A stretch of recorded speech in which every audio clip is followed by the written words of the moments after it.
There I was, sitting on the beach, sand squishing between my toes, the summer sun gently warming my skin.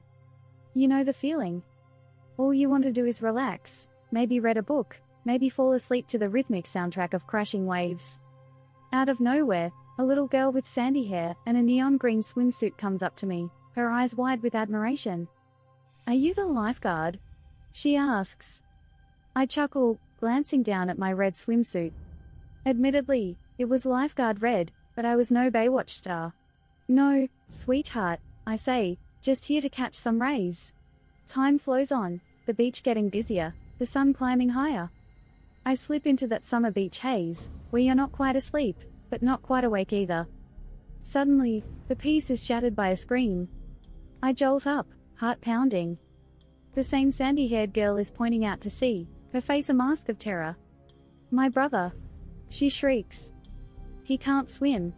I squint against the sunlight, following her trembling finger. There's a small head bobbing amidst the waves, splashing frantically. A chill runs down my spine. I look around.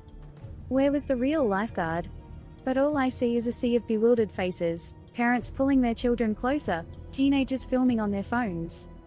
The lifeguard stand is empty, the lifeguard is nowhere to be seen. I'm no lifeguard, but I'm a decent swimmer.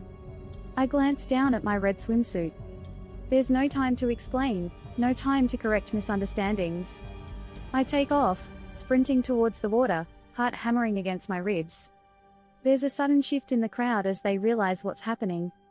Whispers turn into cheers, shouts of encouragement that follow me as I plunge into the cool ocean. The water is a shock, but it propels me forward. The little boy is still visible, but he's struggling. I push past the current, my muscles screaming. The once peaceful waves now seem monstrous, threatening. But the cheers from the beach are louder. They're rooting for me. For the boy. They think I'm the lifeguard. The unofficial, unwitting lifeguard. Finally, I reach the boy. He's panicking, gasping for air. I remember something about not letting a drowning person pull you under.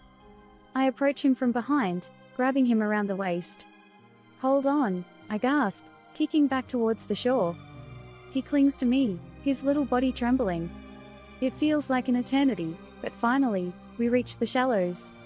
Strong hands pull the boy from my arms. A wave of relief washes over me as I collapse onto the wet sand, completely spent. I hear cheering, clapping. I turn to see the crowd on their feet, the little girl running towards me, her face lit up with relief and gratitude. "You saved him," she cries, throwing her arms around me. The real lifeguard, finally back from his break, is working on the boy, who's coughing but okay. I'm not a hero. I was just a girl on the beach in a red swimsuit, mistaken for a lifeguard. But in that moment, as the cheers surround me, the little girl's arms tighten around me, I can't help but feel a little heroic. Sometimes, you don't choose your moments, they choose you.